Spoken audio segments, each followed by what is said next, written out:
Avant de commencer cette histoire, permettez-moi de vous inviter à mettre un like, à vous abonner à la chaîne pour ne manquer aucune de nos histoires. Et maintenant, installez-vous confortablement et bon visionnage.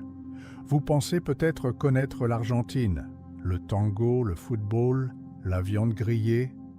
Peut-être avez-vous entendu parler d'Evita Perón, cette femme qui a fasciné le monde, ou de Jorge Luis Borges, l'écrivain aux labyrinthes infinis.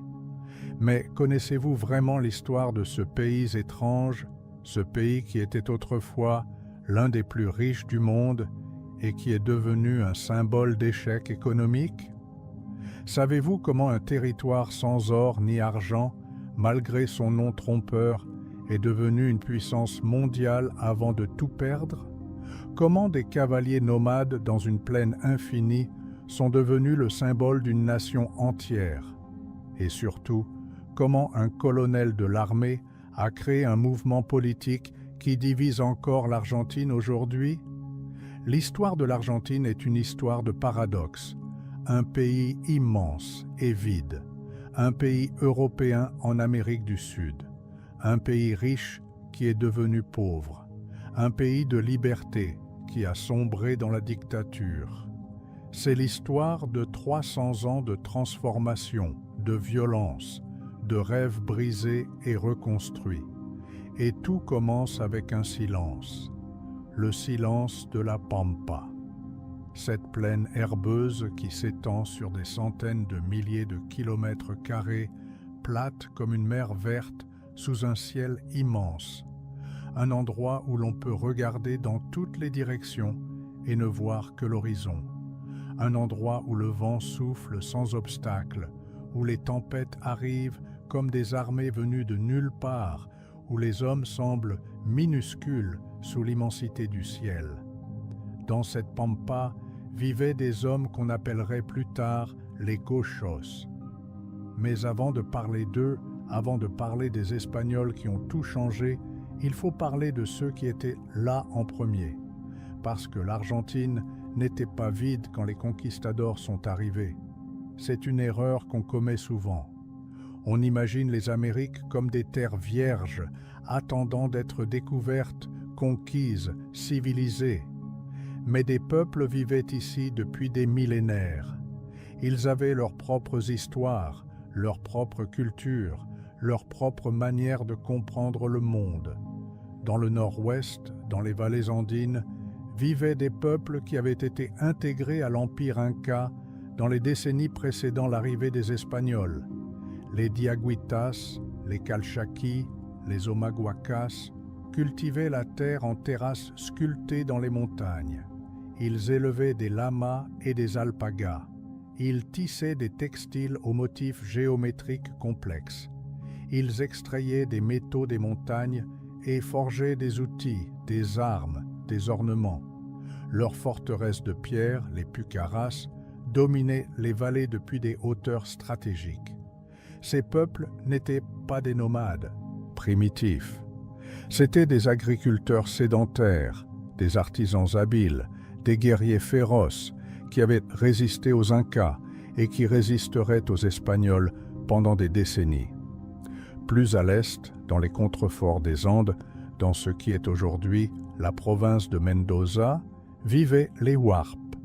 Ils avaient développé des systèmes d'irrigation sophistiqués pour cultiver le maïs, les courges, les haricots, dans un environnement aride. Ils parlaient deux langues distinctes, le Milkayak et l'Alantiak, qui sont maintenant éteintes.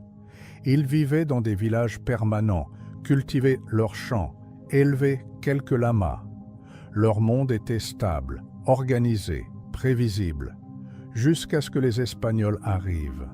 Dans le nord-est, dans la région du Chaco et de la Mésopotamie argentine, entre les fleuves Paraná et Uruguay, vivaient d'autres peuples encore. Les Guaranis pratiquaient une agriculture sur brûlis. Ils défrichaient un morceau de forêt, brûlaient les arbres, cultivaient la terre pendant quelques années, puis se déplaçaient ailleurs quand le sol s'épuisait. Ils cultivaient le manioc, le maïs, les patates douces. Ils vivaient dans de grandes maisons communautaires, les Malocas, qui pouvaient abriter plusieurs familles sous un même toit. Leur société était moins hiérarchisée que celle des peuples andins.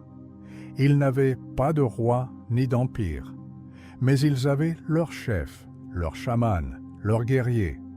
Ils faisaient la guerre aux tribus voisines, prenaient des prisonniers, parfois les mangeaient dans des rituels complexes. Et puis, il y avait la Pampa, cette immense plaine qui couvrait le cœur de ce qui allait devenir l'Argentine. Avant l'arrivée des Espagnols, avant l'arrivée des chevaux, la Pampa était un endroit difficile. Les peuples qui y vivaient étaient des chasseurs-cueilleurs nomades. Les Querandis, les Tehuelches, les Pampas parcouraient ces terres en suivant les migrations des Guanacos, ces camélidés sauvages, cousins des lamas.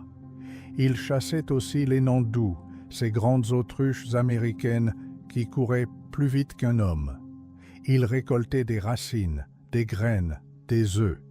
Ils pêchaient dans les rivières et les lagunes. Ils vivaient en petits groupes mobiles, sous des tentes faites de peaux d'animaux. Ils ne construisaient rien de permanent. Ils ne cultivaient rien. Leur richesse, c'était leur connaissance intime du territoire, leur capacité à trouver de l'eau dans un paysage apparemment uniforme, à lire les signes du temps, à survivre dans cet espace où un étranger mourrait en quelques jours. Ces peuples n'avaient pas d'écriture. Ils ne laissaient pas de monuments de pierre. Leur histoire était transmise oralement, de génération en génération, dans des récits qui expliquaient l'origine du monde, des animaux, des hommes. Et cette histoire orale a presque entièrement disparu avec eux. Les Espagnols sont arrivés dans ce monde au début du XVIe siècle. Ils venaient de conquérir le Mexique et le Pérou. Ils avaient trouvé là-bas des empires riches, des villes pleines d'or, des peuples qui cultivaient la terre et payaient des tributs. Ils s'attendaient à la même chose partout. Mais le Rio de la Plata, le fleuve de l'argent, les a déçus. Il n'y avait pas d'argent ici, pas d'or non plus, juste de l'herbe, du vent et des Indiens qui refusaient de se soumettre. Pedro de Mendoza, un noble espagnol malade de la syphilis, a mené la première grande expédition au Rio de la Plata. En 1536, il a fondé un petit établissement qu'il a nommé Nuestra Señora Santa María del Buen Aire, Notre-Dame Sainte-Marie du Bon Air. C'était un nom plein d'espoir, une prière pour des vents favorables. Mais la réalité a été brutale. Les Querandis, qui habitaient la région, ont d'abord été curieux de ces étrangers barbus qui arrivaient sur d'énormes bateaux. Ils ont accepté de commercer avec eux, leur apportant du poisson, de la viande de guanaco. Mais les Espagnols voulaient plus. Ils voulaient que les Indiens travaillent pour eux, qu'ils leur apportent de la nourriture régulièrement, gratuitement.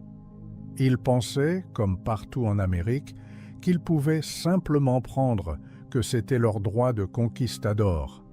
Les Querandis ont réagi. Ils ont cessé d'apporter de la nourriture. Puis ils ont commencé à attaquer. Les Espagnols, enfermés dans leur petit fort, se sont retrouvés assiégés. Les provisions qu'ils avaient apportées d'Europe se sont épuisées. La famine s'est installée. Ces hommes qui avaient traversé l'océan, qui avaient survécu aux tempêtes et aux maladies du voyage, se sont retrouvés à manger des rats, à faire bouillir du cuir pour en extraire quelque chose de comestible. Ils ont mangé leurs bottes, leurs ceintures, tout ce qui pouvait être mâché.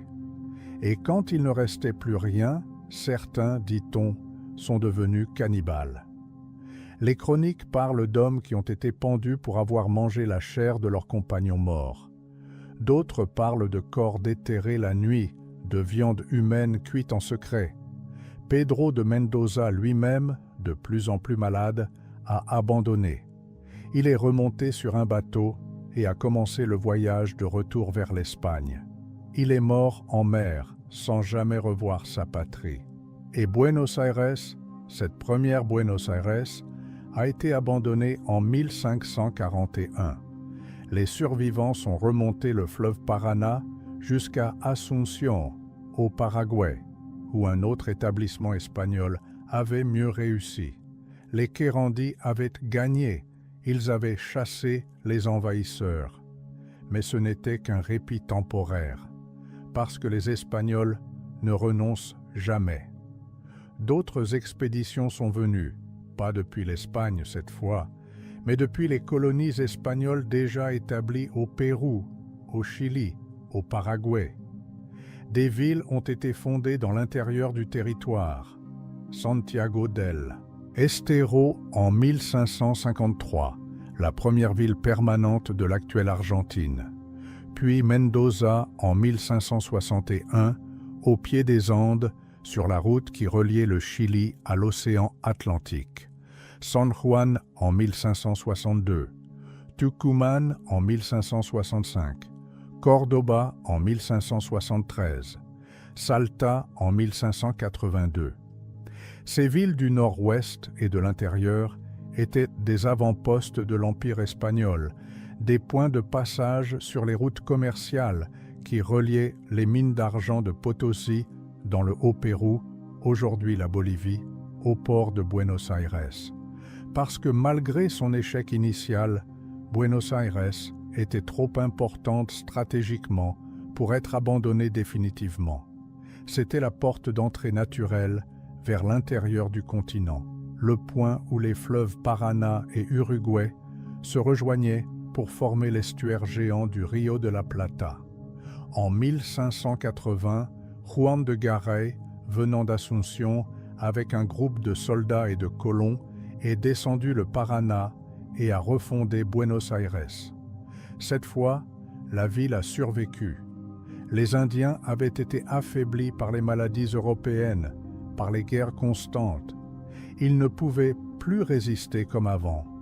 Buenos Aires est devenu un village permanent. Mais pendant longtemps, pendant plus d'un siècle, elle est restée un endroit misérable, isolé, presque oublié par la couronne espagnole. Parce que Madrid, dans sa sagesse bureaucratique infinie, avait décidé que tout le commerce entre l'Amérique du Sud et l'Europe devait passer par Lima, au Pérou. Buenos Aires n'avait pas le droit de commercer directement avec l'Espagne ou avec d'autres pays européens. Tout devait remonter les fleuves, traverser les plaines, grimper les Andes, arriver à Lima, puis être chargé sur des bateaux qui faisaient le tour de l'Amérique du Sud par le détroit de Magellan ou qui traversaient l'isthme de Panama. C'était absurde, coûteux, lent, mais c'était la loi. Les habitants de Buenos Aires ont rapidement compris qu'ils ne pouvaient pas survivre en respectant cette loi. Alors ils sont devenus des contrebandiers. Ils commerçaient avec les Portugais du Brésil, avec les marchands anglais, français, hollandais qui arrivaient en cachette.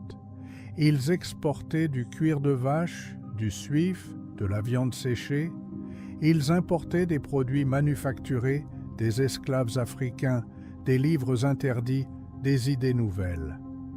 Buenos Aires vivait en marge de l'Empire espagnol, et cette marginalité allait devenir, paradoxalement, sa force. Pendant ce temps, dans la Pampa, quelque chose d'extraordinaire était en train de se produire. Les chevaux et les bovins que les Espagnols avaient amenés d'Europe s'étaient échappés ou avaient été abandonnés lors des premières expéditions. Et dans cette herbe grasse, sans prédateur naturel capable de les menacer sérieusement, ils s'étaient multipliés de manière explosive. En quelques décennies, des troupeaux de milliers, puis de dizaines de milliers, puis de centaines de milliers de chevaux et de bovins sauvages parcouraient la Pampa. C'était une transformation écologique sans précédent.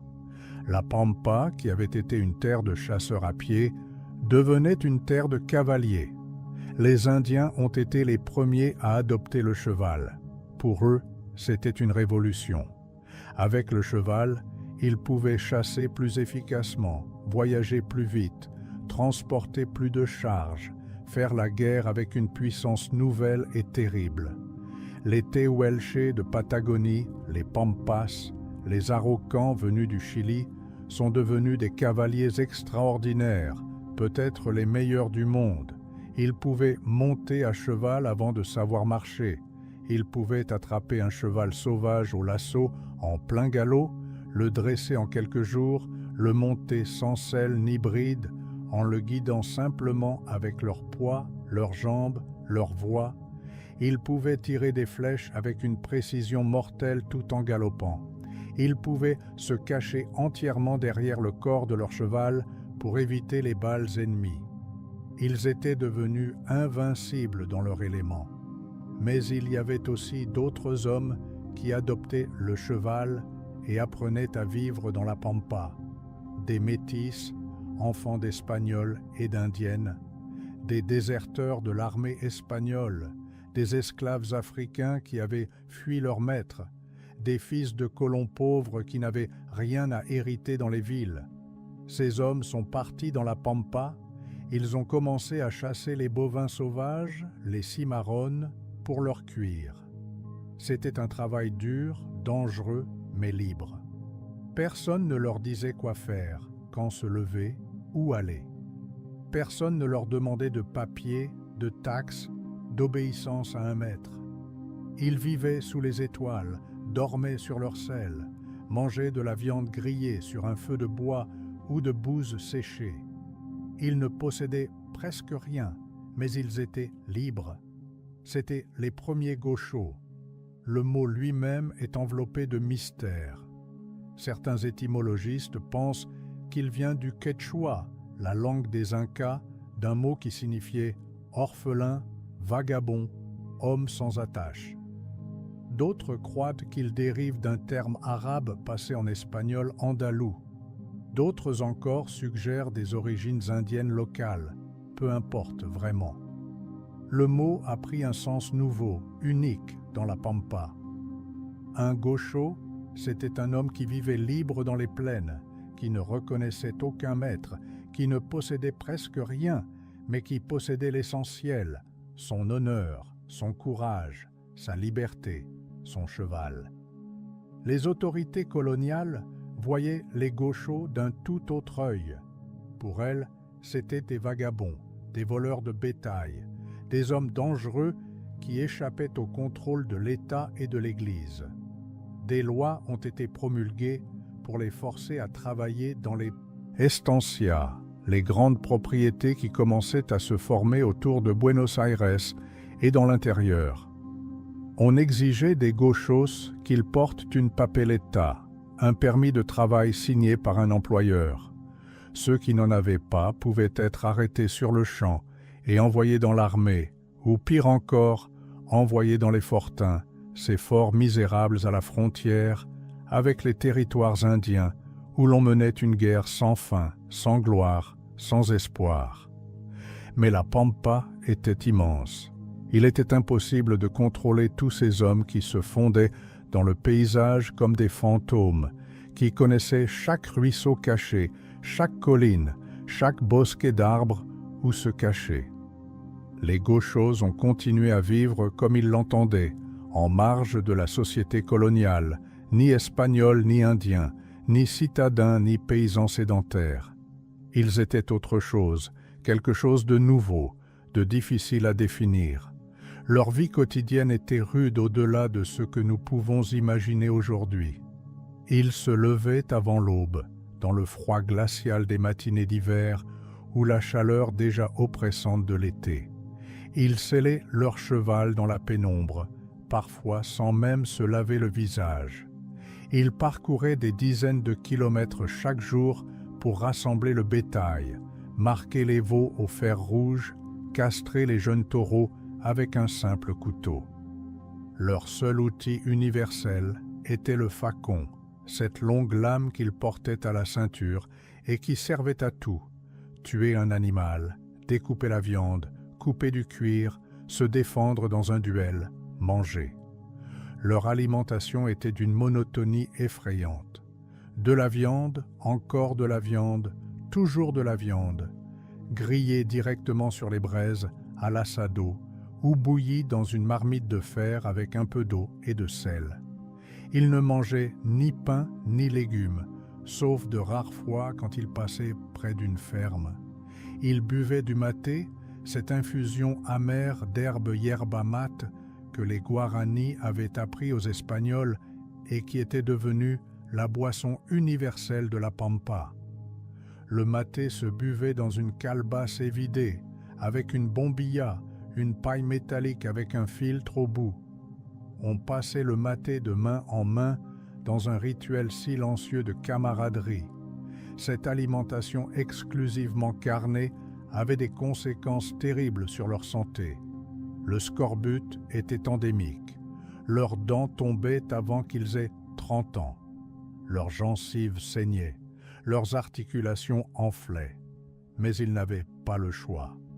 Dans la Pampa, avant le développement de l'agriculture au XIXe siècle, il n'y avait rien d'autre à manger que de la viande et encore de la viande. Ils dormaient par terre, enroulés dans leur poncho, ce grand rectangle de laine avec un trou au milieu pour passer la tête.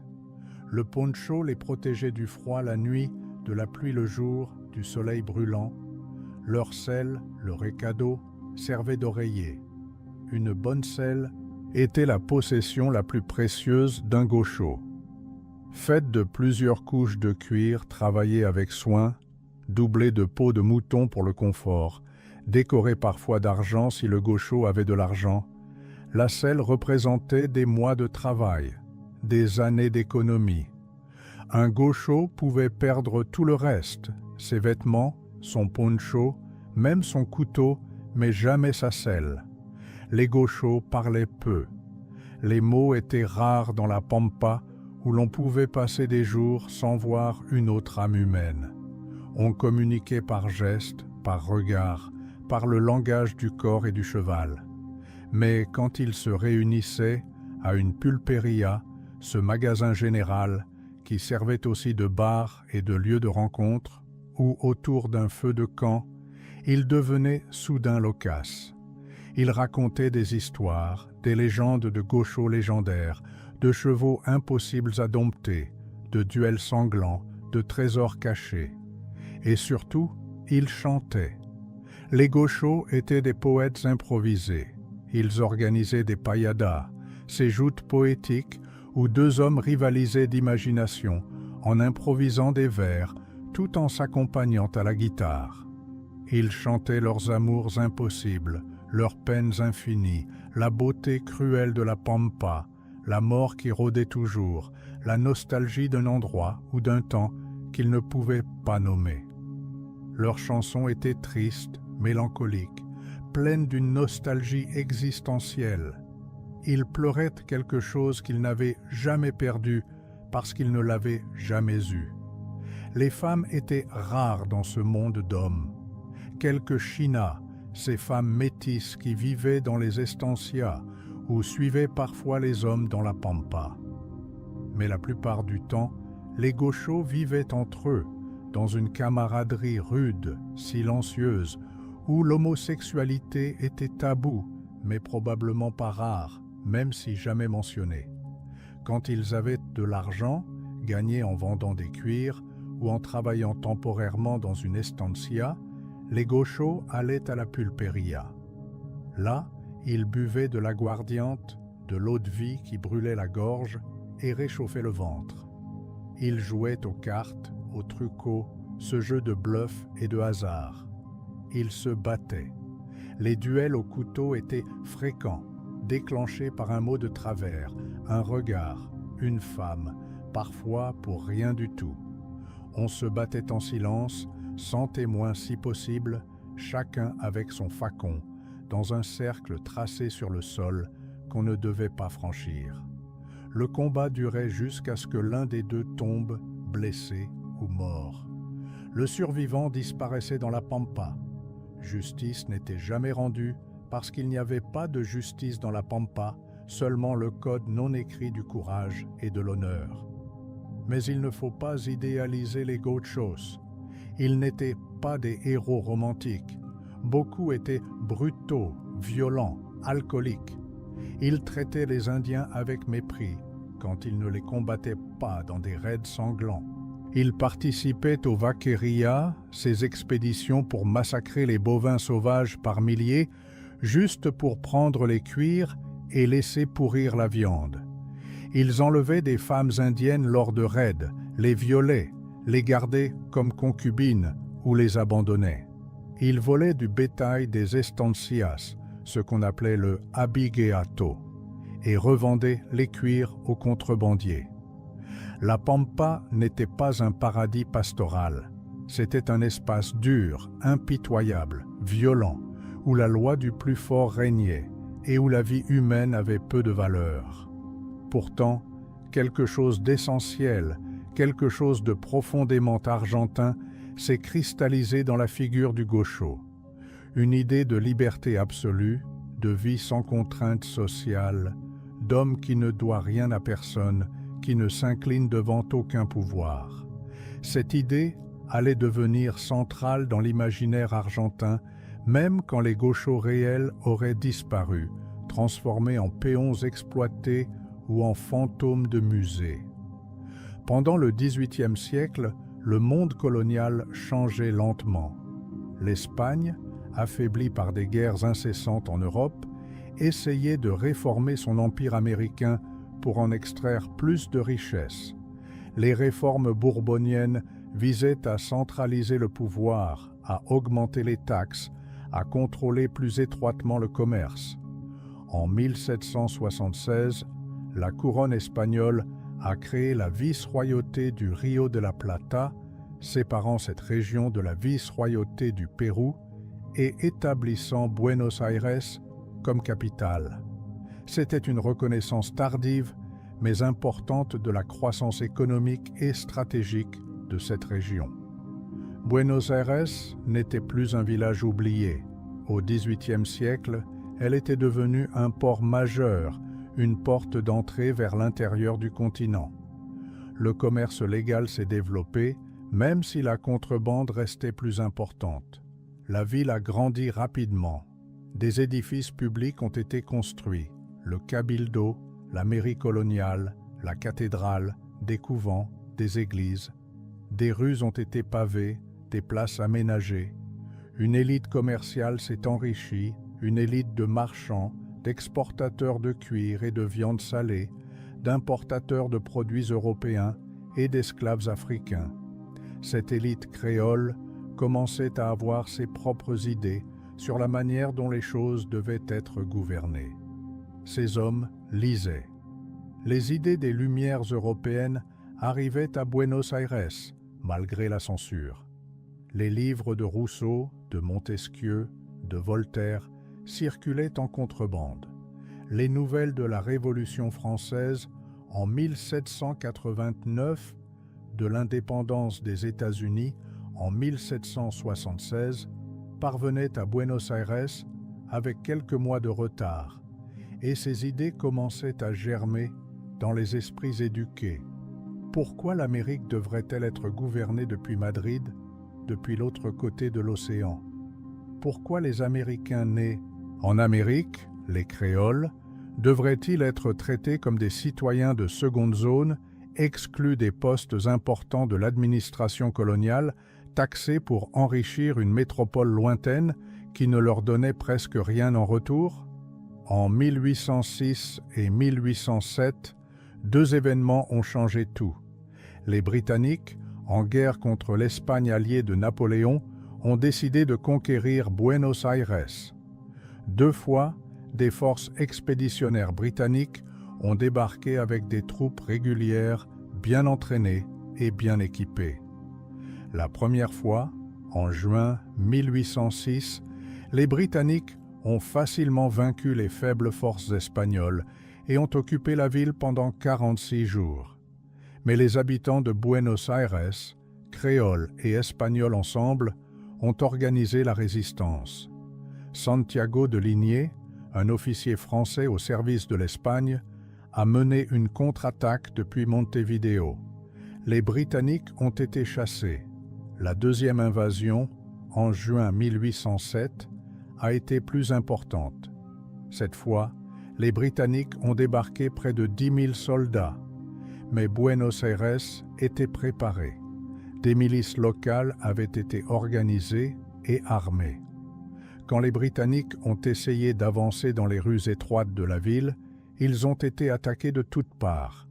Des hommes tiraient depuis les toits, des femmes versaient de l'huile bouillante depuis les balcons, des enfants lançaient des pierres. Après des combats sanglants, les Britanniques ont été vaincus et forcés de capituler. C'était une révélation extraordinaire. Les habitants de Buenos Aires avaient découvert qu'ils pouvaient se défendre seuls, qu'ils n'avaient pas besoin de la protection espagnole qui s'était révélée inexistante. Ils avaient pris les armes, s'étaient organisés, avaient vaincu une puissance européenne majeure. Cette victoire leur avait donné une confiance immense en eux-mêmes et des idées dangereuses pour l'ordre colonial. Puis, en 1808, tout a basculé. Napoléon Bonaparte a envahi l'Espagne. Le roi Ferdinand VII a été fait prisonnier et emmené en France. Joseph Bonaparte, le frère de Napoléon, a été placé sur le trône espagnol comme un roi fantoche. L'Espagne a sombré dans le chaos. Une guerre d'indépendance sanglante contre les Français a commencé. Dans toute l'Amérique espagnole, la même question s'est posée avec une urgence soudaine. À qui devait-on obéissance maintenant? À un roi prisonnier qui ne pouvait plus gouverner? À un usurpateur français que personne ne reconnaissait comme légitime? Aux juntes qui se formaient en Espagne pour résister aux Français? Ou à personne, sinon à soi-même? À Buenos Aires, les créoles ont saisi cette opportunité historique. En mai 1810, pendant une semaine de tensions croissantes, de réunions secrètes, de débats passionnés, ils ont organisé un Cabildo Abierto, une assemblée municipale ouverte, le 22 mai. Là, après des heures de discussion, ils ont destitué le vice-roi Balthazar Hidalgo de Cisneros et ont formé une junte gouvernementale composée de créoles locaux. Ce n'était pas encore, officiellement, une déclaration d'indépendance. On prétendait agir au nom du roi Ferdinand prisonnier, en attendant son retour. Mais tout le monde savait que c'était le début de quelque chose d'irréversible, le premier pas vers l'indépendance.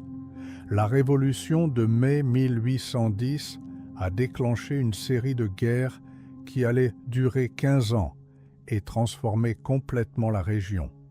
Parce que l'Espagne, une fois débarrassée de Napoléon en 1814, n'allait pas abandonner son empire américain sans combattre, et parce que, en Amérique du Sud même, tout le monde n'était pas d'accord sur ce que signifiait l'indépendance et sur qui devait gouverner dans ce nouveau monde sans roi.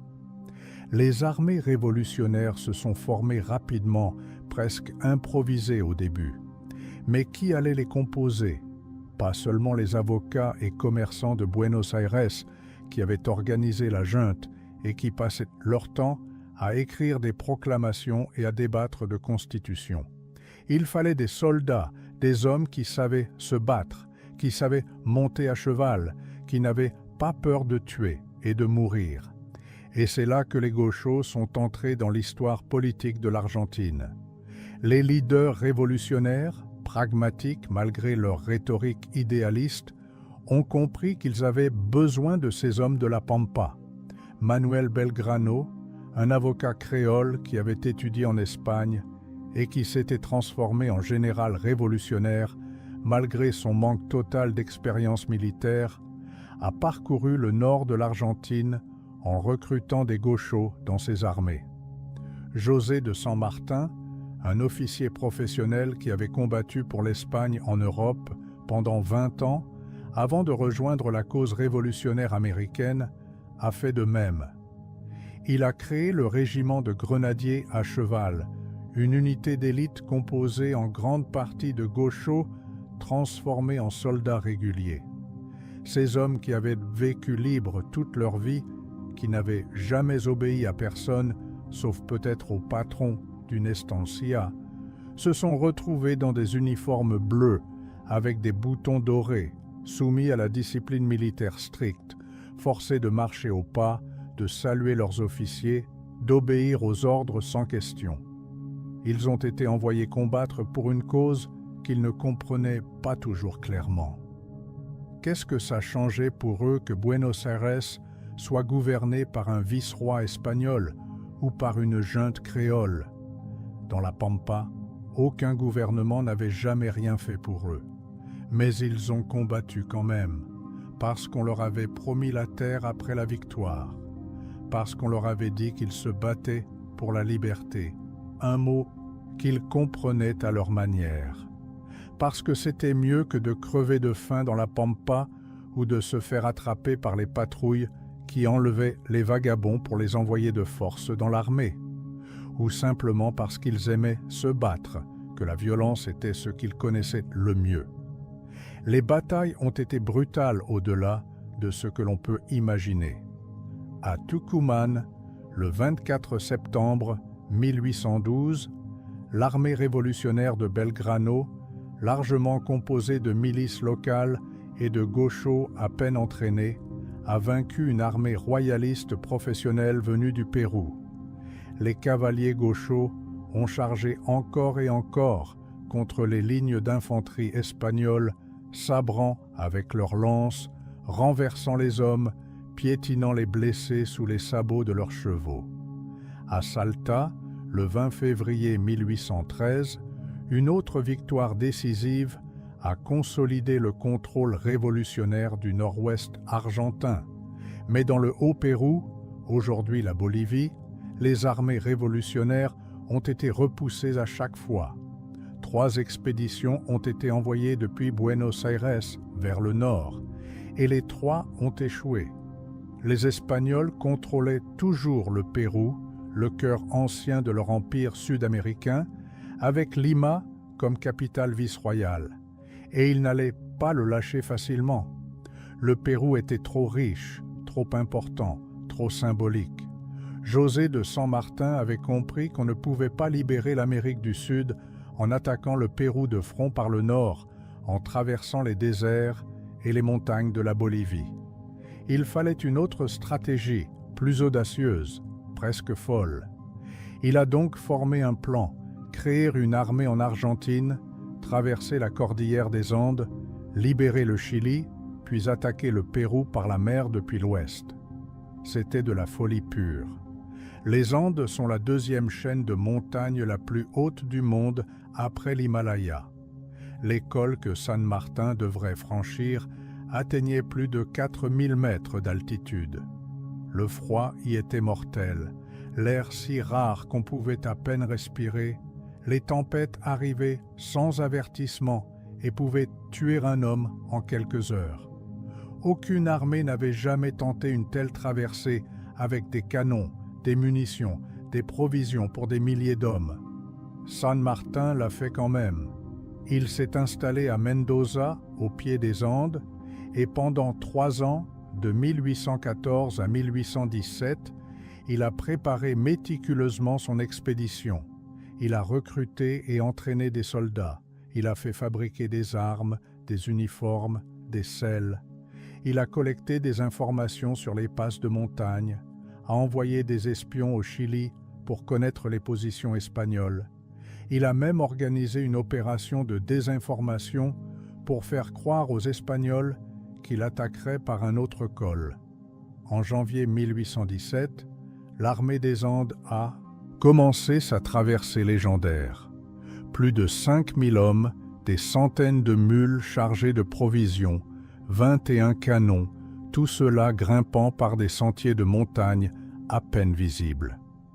Beaucoup de ces soldats étaient des gauchos qui n'avaient jamais vu de montagne de leur vie, qui venaient de la pampa plate comme une mer. Soudain, ils se trouvaient à grimper des pentes vertigineuses, à dormir dans la neige, à voir leurs camarades tomber morts du mal des montagnes ou du froid. Les mules mouraient par dizaines, les hommes aussi. Mais San Martin continuait, implacable, les poussant toujours plus haut, toujours plus loin. Après 3 semaines d'une marche épuisante qui est entrée dans la légende, l'armée est descendue dans les vallées chiliennes. Les Espagnols, qui n'avaient pas cru possible une telle traversée en plein été austral, n'étaient pas préparés. Le 12 février 1817, à la bataille de Chacabuco, San Martín a écrasé l'armée royaliste chilienne. Santiago du Chili a été libéré 2 jours plus tard. Puis, après une défaite temporaire à Cancha Rayada, qui a failli tout compromettre, la victoire décisive est venue le 5 avril 1818 à Maipú. L'indépendance du Chili était scellée. San Martín était devenu le Libertador, le libérateur, un héros vénéré. Mais pendant que San Martín combattait dans les Andes et au Chili, l'Argentine elle-même sombrait dans le chaos et la guerre civile.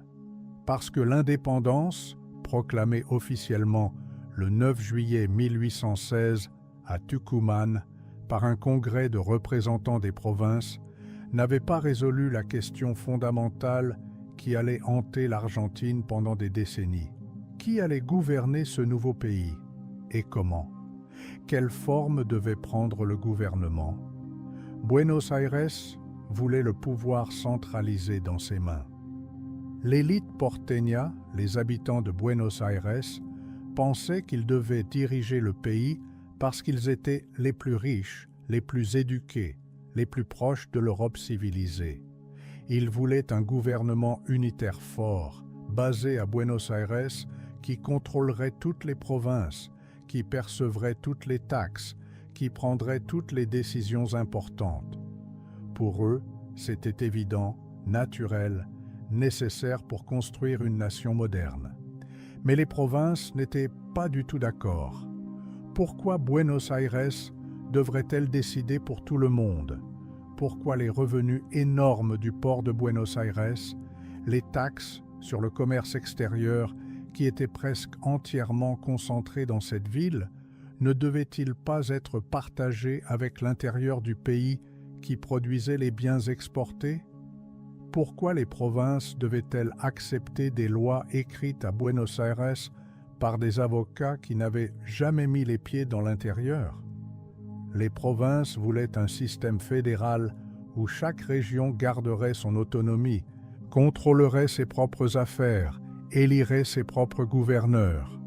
Ce désaccord apparemment technique sur la structure constitutionnelle a mené à une guerre civile sanglante qui a duré, avec des interruptions, pendant près de 70 ans. Ce n'était pas une guerre entre armées régulières avec des uniformes et des drapeaux. C'était une guerre de tous contre tous, où des caudillos, des chefs militaires locaux, se combattaient mutuellement pour le pouvoir. Ces caudillos avaient émergé pendant les guerres d'indépendance. C'étaient souvent des propriétaires terriens, des estancieros, qui avaient levé leurs propres armées composées de gauchos qui travaillaient sur leurs terres ou qui leur étaient liés par des liens de loyauté personnelle. Ils contrôlaient des régions entières, levaient leurs propres taxes, faisaient leurs propres lois, rendaient leur propre justice. Ils étaient des hommes violents, charismatiques, autoritaires. Leurs soldats les adoraient et les craignaient en même temps.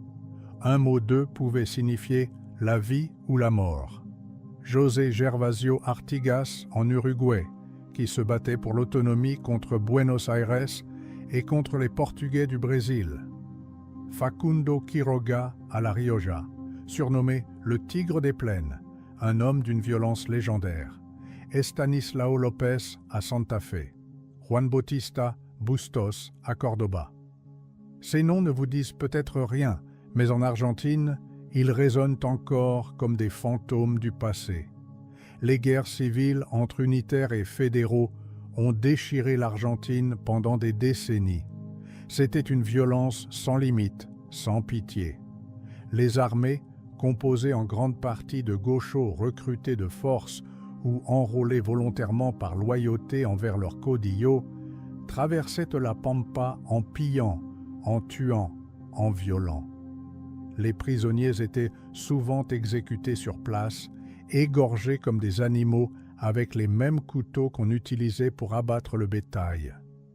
Les têtes des ennemis étaient parfois coupées et exposées sur des pics dans les places publiques des villes comme avertissement. Des villages entiers étaient brûlés, des familles entières massacrées. Et pendant ce temps, étrangement, l'économie du pays continuait à fonctionner tant bien que mal. Les estancias, ces grandes propriétés d'élevage, se multipliaient et s'étendaient. Avec l'indépendance, le monopole commercial espagnol avait disparu. Le commerce du cuir et de la viande salée, le tasajo, s'était intensifié. L'Europe industrielle, qui traversait sa révolution industrielle, avait un besoin insatiable de cuir.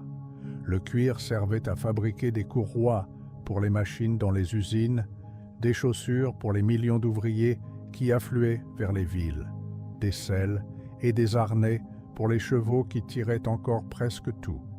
La viande salée nourrissait les esclaves dans les plantations de sucre du Brésil et des Caraïbes.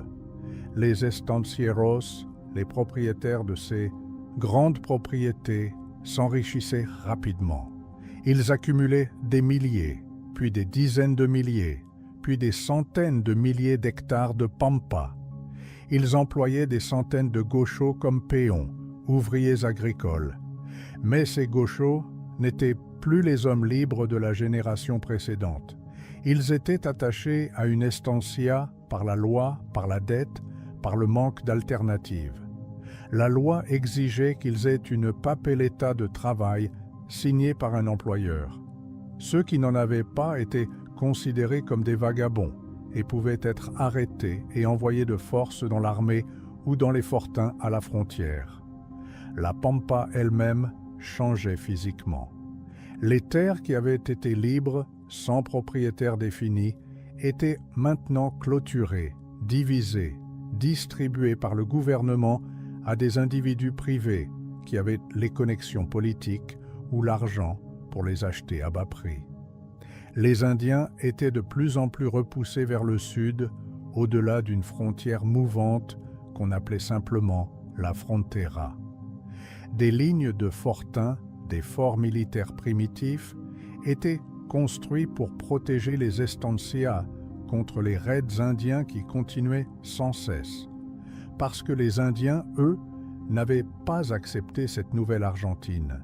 Ils se battaient pour leur survie, pour leurs terres ancestrales, pour leur mode de vie.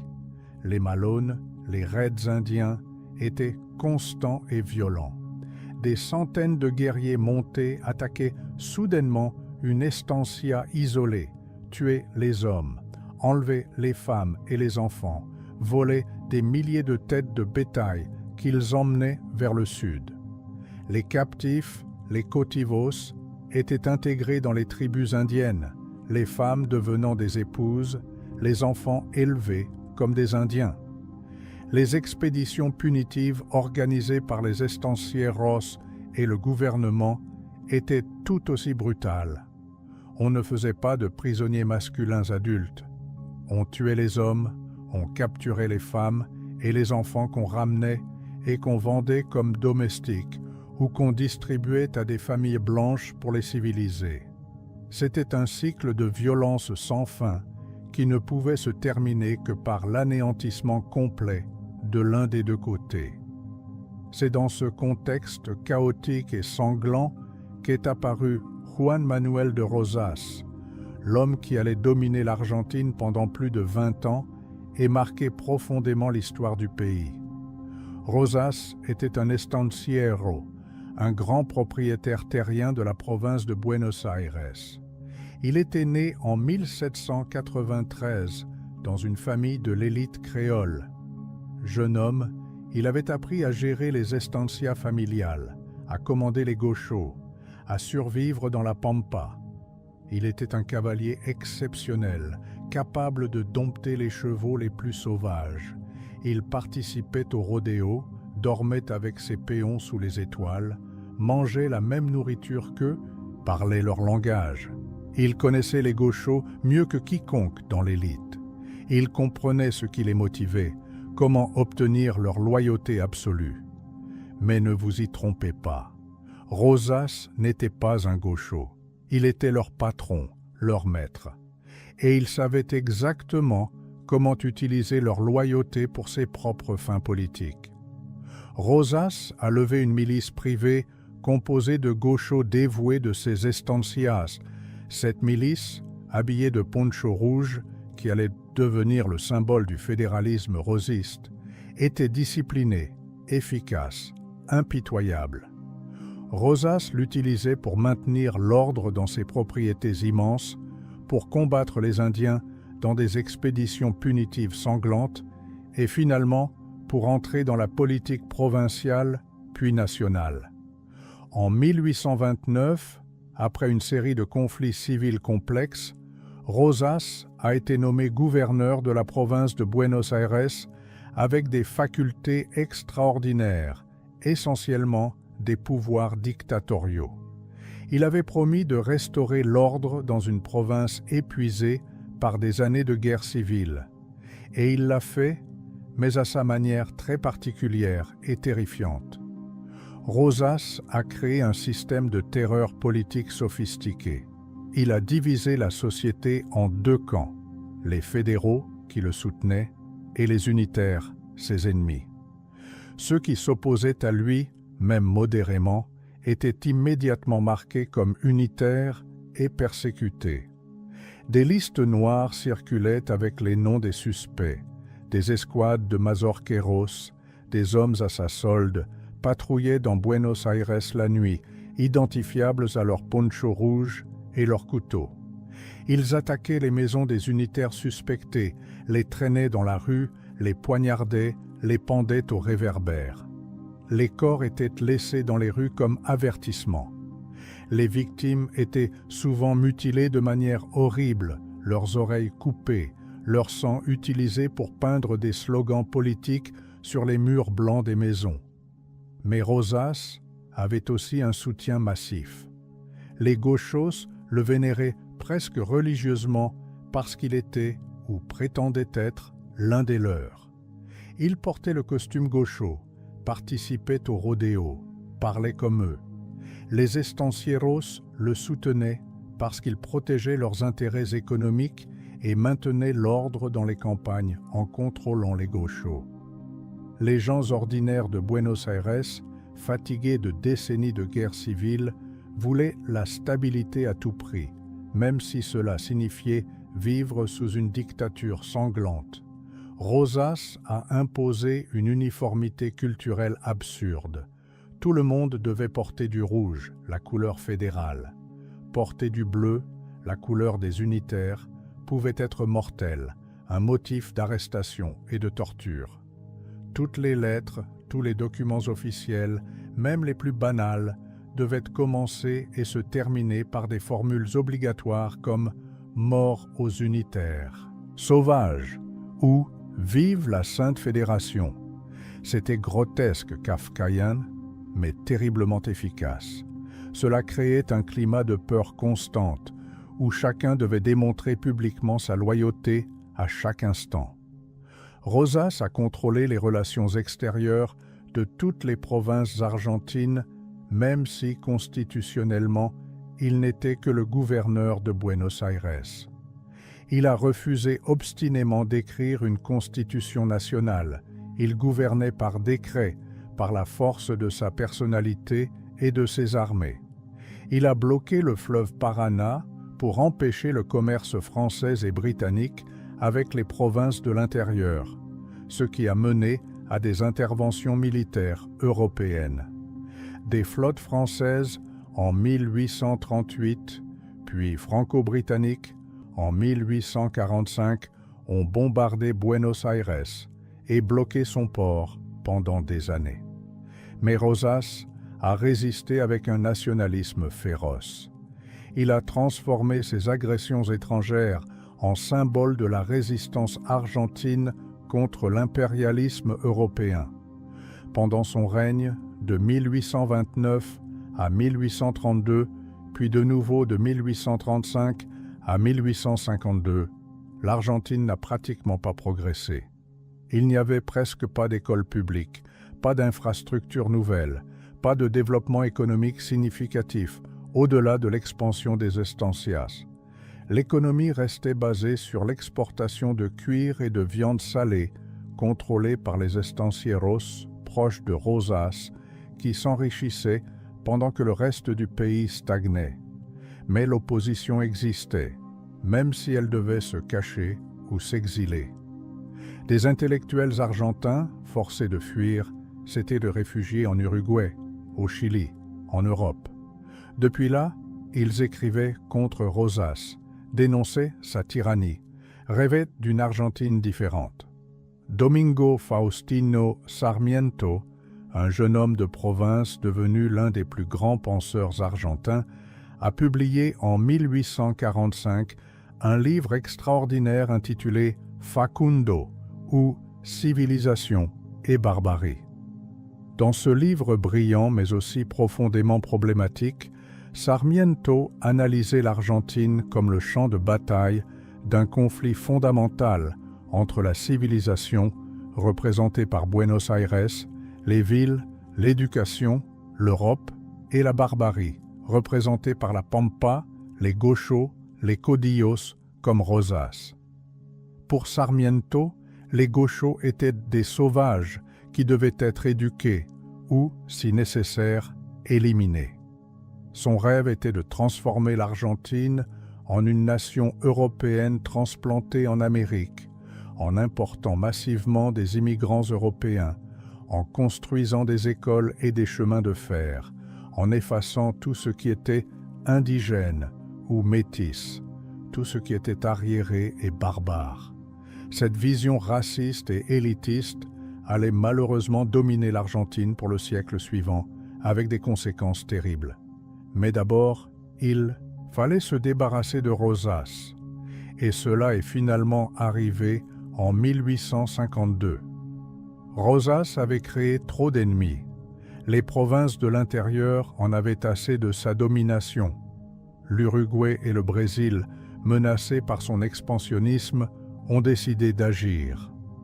Justo José de Urquiza, gouverneur de la province d'Entre Ríos et ancien allié de Rosas, s'est retourné contre lui et a formé une grande coalition. Le 3 février 1852, à la bataille de Caseros, près de Buenos Aires, l'armée de Rosas a été écrasée. Rosas lui-même, déguisé en marin britannique, s'est enfui sur un navire anglais et a navigué vers l'exil en Angleterre. Il y est resté jusqu'à sa mort en 1877, vivant modestement près de Southampton, travaillant parfois dans les fermes locales. Il n'est jamais revenu en Argentine. Son corps n'a été rapatrié qu'en 1989, plus d'un siècle après sa chute. La chute de Rosas a ouvert une nouvelle ère, mais les problèmes n'étaient pas résolus pour autant.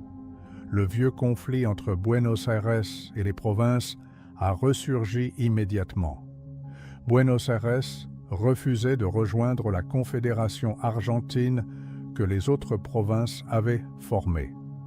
Elle voulait rester autonome, garder pour elle seule les revenus énormes de son port. Les provinces, dirigées par Urquiza, ont formé leur propre gouvernement avec une capitale provisoire à Paraná. Il y avait maintenant deux Argentinas, Buenos Aires d'un côté, État indépendant de facto, et la Confédération argentine de l'autre. Cette situation absurde a duré une décennie. Ils se sont affrontés militairement à plusieurs reprises.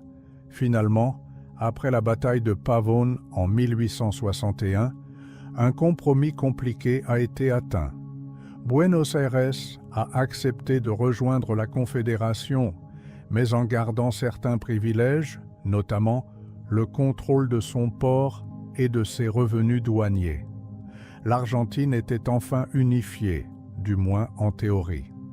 Alors a commencé ce que les historiens argentins appellent l'organisation nationale, l'organisation de la nation.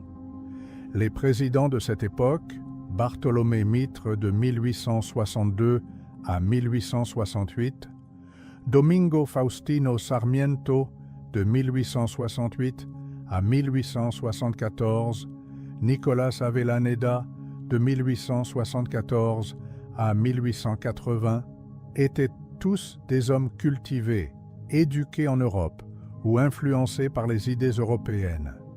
Ils partageaient une vision claire pour l'Argentine, la moderniser, la civiliser, la transformer en une nation prospère et européenne.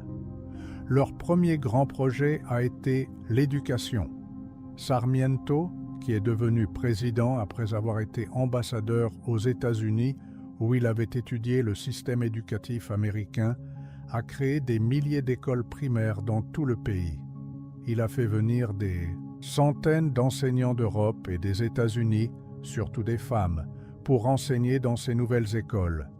Il a établi le principe de l'éducation publique gratuite et obligatoire. Des bibliothèques ont été ouvertes dans les villes et les villages. Des musées ont été créés. Des observatoires astronomiques ont été construits.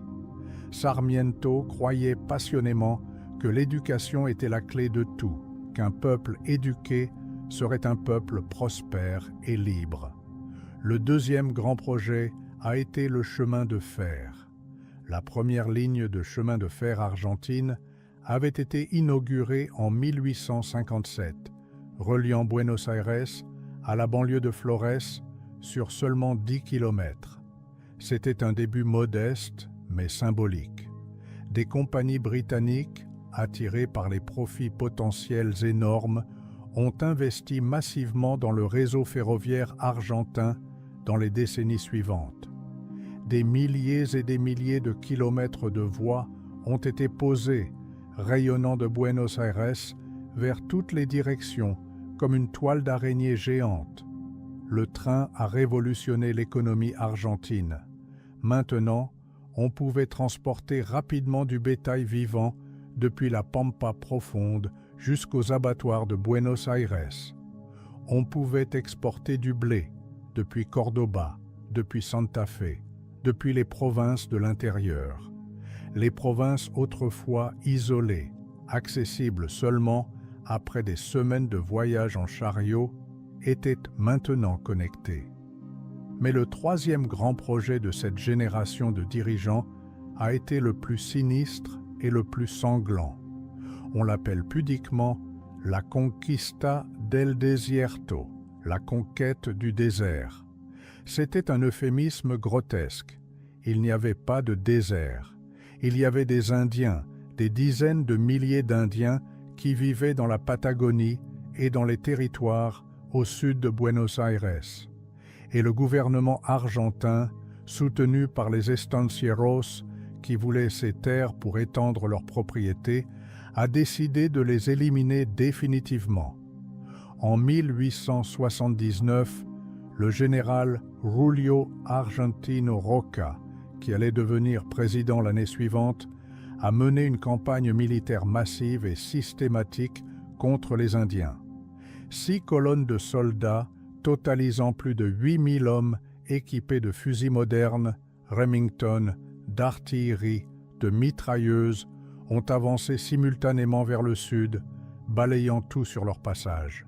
C'était un génocide planifié et exécuté avec une efficacité militaire moderne. Les villages indiens ont été brûlés. Les hommes ont été massacrés par milliers.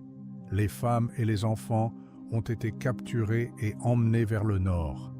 Les Indiens, avec leurs lances, leurs boleadoras, leurs flèches, ne pouvaient absolument rien contre les fusils à répétition et les canons. C'était un massacre à sens unique. Les survivants, environ 20 000 personnes selon les estimations, ont été envoyés dans des camps de concentration temporaire, où beaucoup sont morts de maladie, de faim, de désespoir. Les enfants ont été systématiquement arrachés à leur mère et distribués comme domestiques à des familles blanches de Buenos Aires et d'ailleurs. Les femmes ont été données comme servantes ou concubines.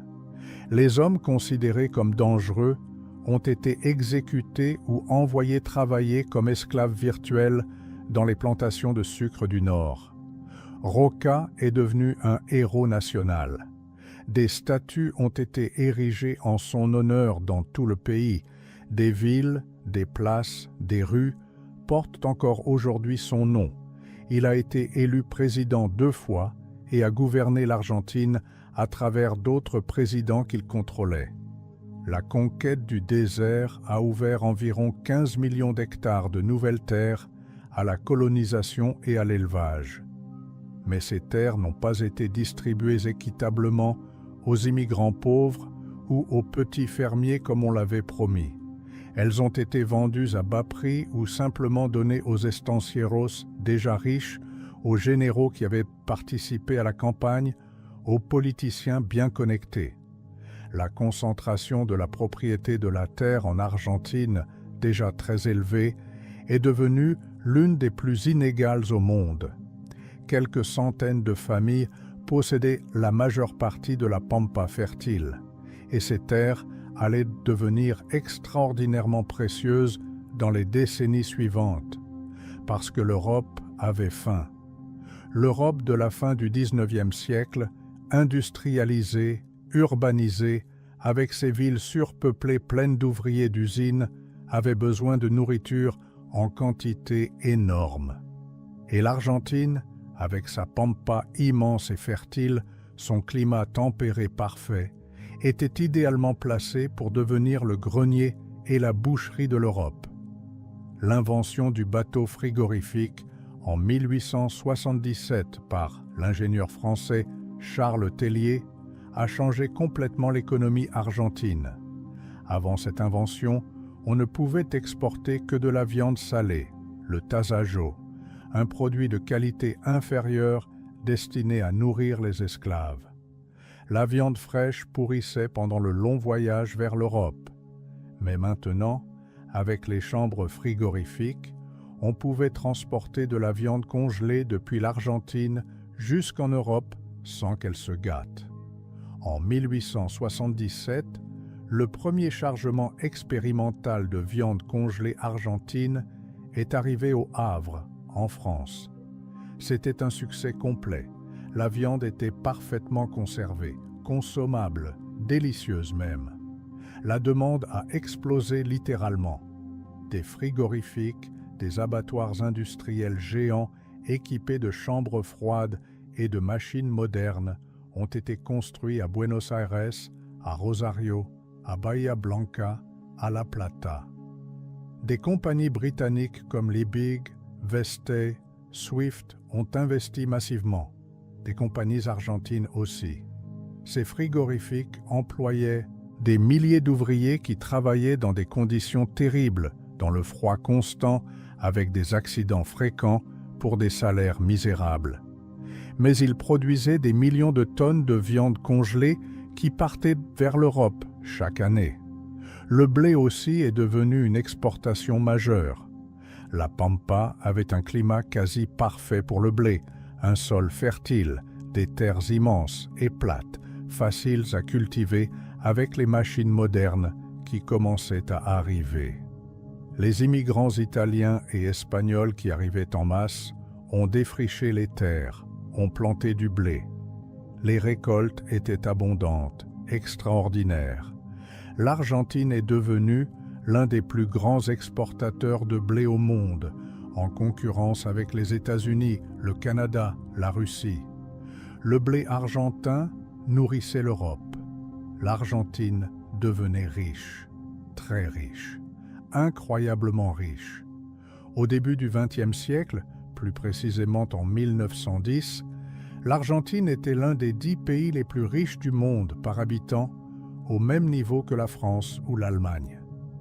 Buenos Aires, qui avait été un village misérable un siècle plus tôt, était maintenant appelé le Paris de l'Amérique du Sud. Des théâtres magnifiques ont été construits comme le Teatro Colón, inauguré en 1908, l'un des plus beaux opéras du monde, avec une acoustique parfaite. Des avenues larges à la française, des palais inspirés de l'architecture parisienne et italienne, des parcs immenses, des monuments grandioses. les riches de Buenos Aires voyageaient régulièrement en Europe, envoyaient leurs enfants étudier à Paris, à Londres, à Rome. Ils achetaient des œuvres d'art européennes, des meubles français, des vêtements italiens. Ils parlaient français entre eux dans les salons, considérant l'espagnol comme une langue de gens ordinaires. Buenos Aires voulait être européenne, niait presque son identité américaine. Mais cette richesse extraordinaire n'était absolument pas partagée. Elle était concentrée dans les mains d'une oligarchie terrienne minuscule. Les estancieros, les propriétaires des immenses estancias qui couvraient la Pampa, contrôlaient l'économie et la politique. Quelques centaines de familles possédaient presque tout. Elles formaient une classe sociale fermée, se mariaient entre elles, se passaient le pouvoir politique. C'était ce que l'on appelait l'ordre conservateur ou la république oligarchique. Un système où seuls les hommes riches et propriétaires avaient le droit de vote, où les élections étaient systématiquement truquées par la fraude ouverte, où le même petit groupe dirigeait le pays génération après génération. Et les gauchos dans tout ça? Les gauchos libres de la Pampa avaient presque complètement disparu à la fin du XIXe siècle. Avec la clôture progressive des terres, avec l'expansion des estancias, avec les lois qui les forçaient à travailler ou à rejoindre l'armée, les gauchos étaient devenus des péons, des ouvriers agricoles exploités. Ils étaient payés une misère, souvent en bons échangeables seulement au magasin de l'estancia où les prix étaient gonflés. Ils vivaient endettés envers le propriétaire, sans espoir d'améliorer leur sort, sans possibilité de partir. Leurs enfants naissaient dans l'estancia et y mourraient. Ils ne savaient plus monter un cheval sauvage, ne savaient plus survivre seuls dans la Pampa. Cette connaissance s'était perdue. Mais paradoxalement, juste au moment où les gauchos réels disparaissaient, transformés en prolétaires ruraux, leur mythe naissait et se répandait. En 1872, José Hernández a publié Martin Fierro, un long poème épique en vers qui racontait l'histoire d'un gaucho persécuté par le gouvernement, forcé de déserter l'armée, obligé de fuir vers les terres indiennes pour survivre.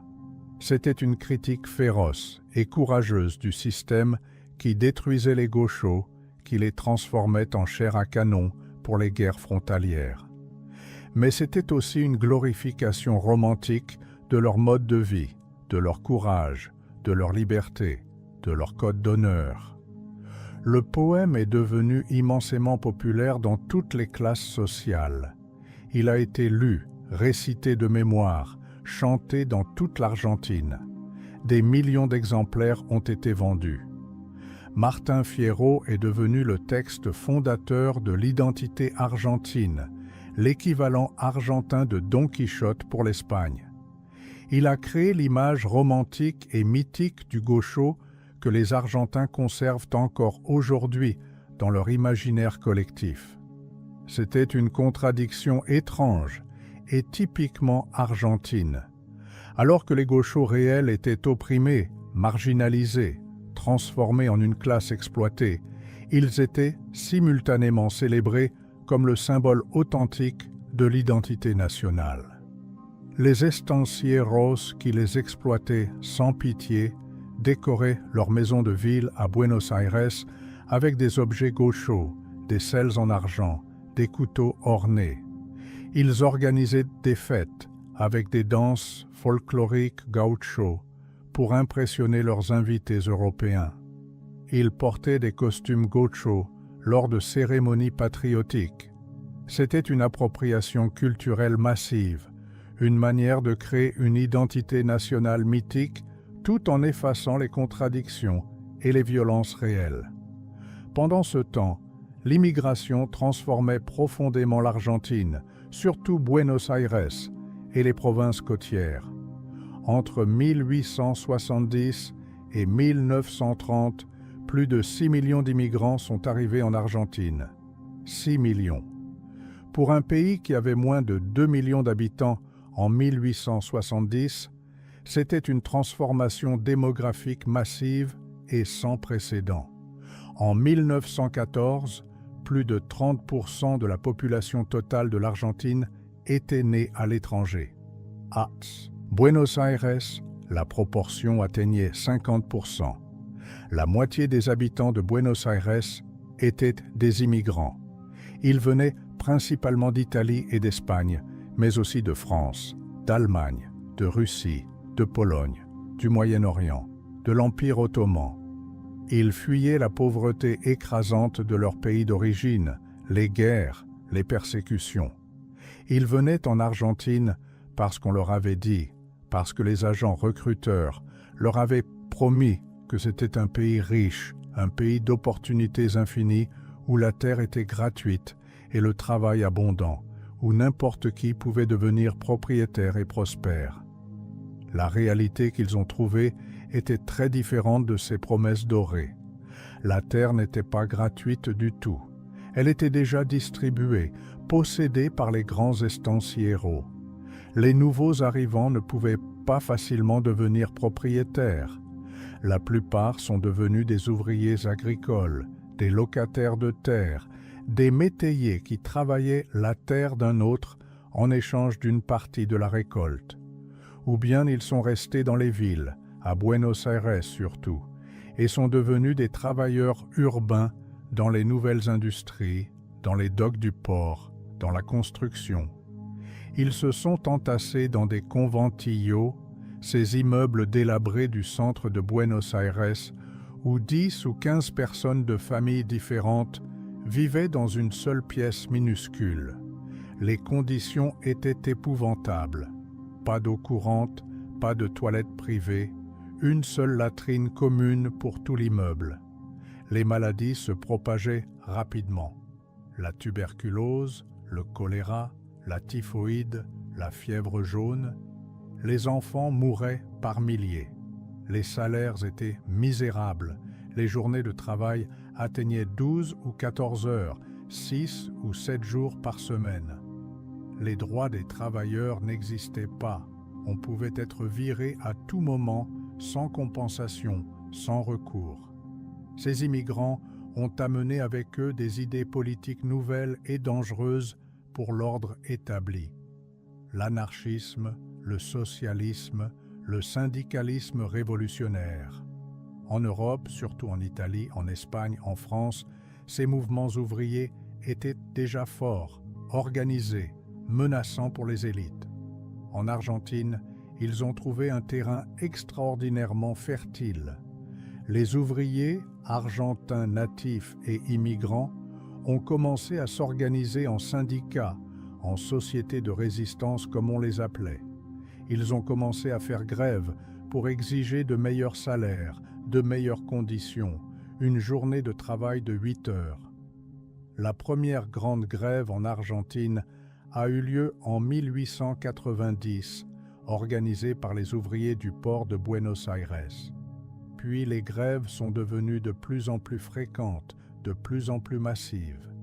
En 1902, une grève générale a paralysé Buenos Aires pendant plusieurs jours. Le gouvernement oligarchique a réagi avec une violence extrême. La police a tiré sur les grévistes dans les rues. Des dizaines de personnes ont été tuées, des centaines blessées.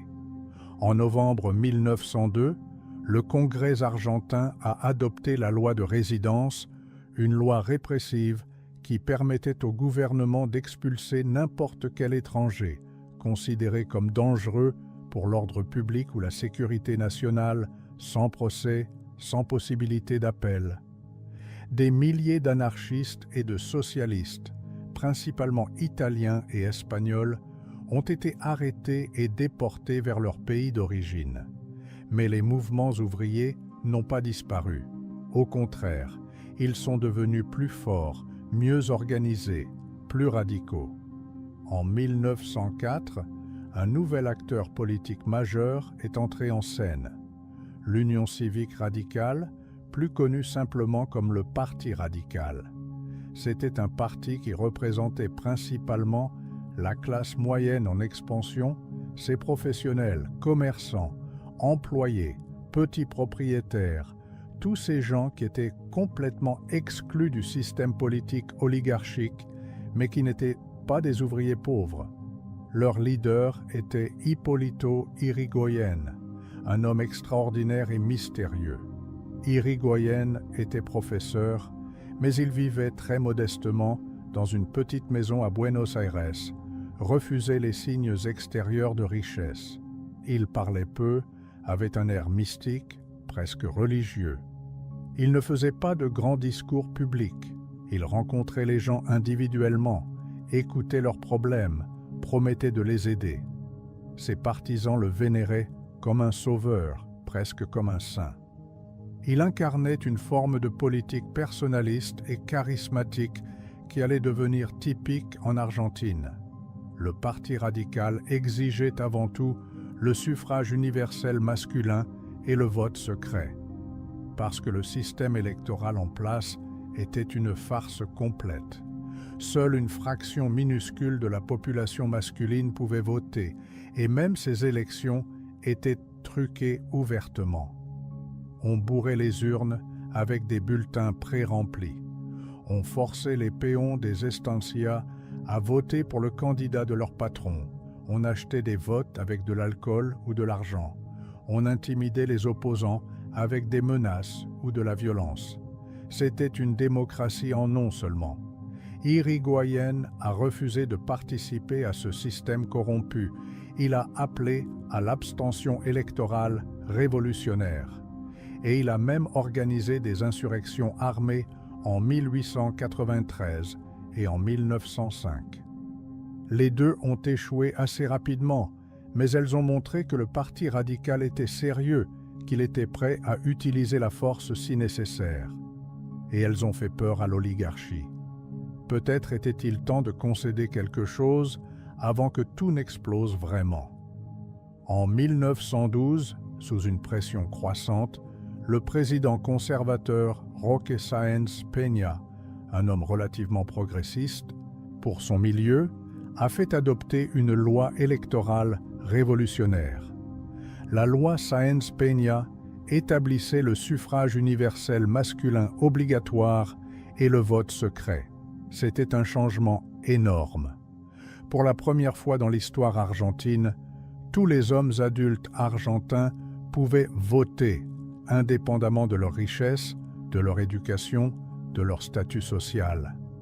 Les femmes, bien sûr, étaient toujours complètement exclues. Elles ne voteraient qu'à partir de 1951. L'oligarchie pensait qu'elle pourrait contrôler ces nouvelles élections, que les péons voteraient comme leur patron leur dirait, que rien ne changerait vraiment.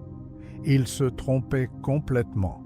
Les premières élections sous la nouvelle loi ont eu lieu en 1916 et Yrigoyen a gagné de manière décisive. C'était un tremblement de terre politique. Pour la première fois depuis l'indépendance, l'oligarchie terrienne avait perdu le contrôle du gouvernement. Un homme qui représentait la classe moyenne, qui parlait au nom du peuple ordinaire, était maintenant président de l'Argentine. Yrigoyen a gouverné de 1916 à 1922, puis de nouveau de 1928 à 1930. Ces gouvernements ont été chaotiques, désorganisés, souvent inefficaces. Yrigoyen n'était pas un bon administrateur. Il travaillait la nuit, dormait le jour, refusait obsessionnellement de déléguer. Il passait des heures à recevoir personnellement des milliers de visiteurs qui venaient demander des faveurs, des emplois gouvernementaux, des pensions. Il essayait de satisfaire tout le monde personnellement.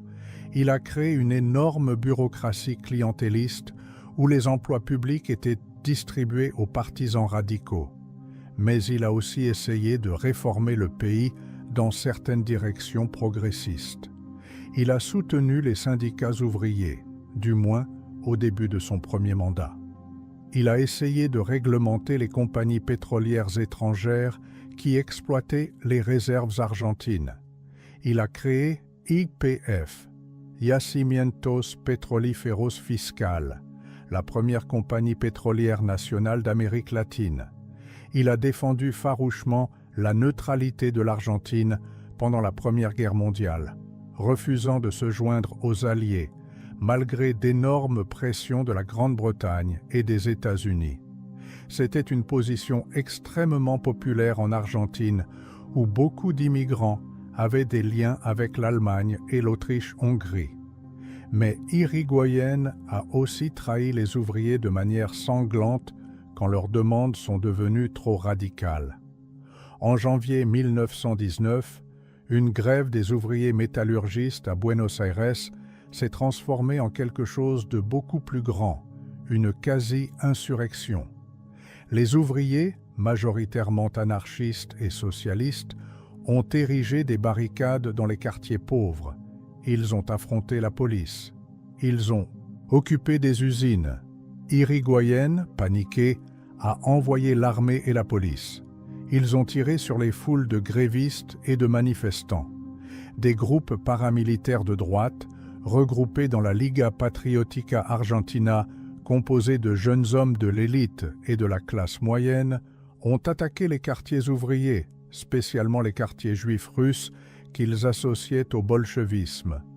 Ils ont brûlé des maisons, battu et tué des gens.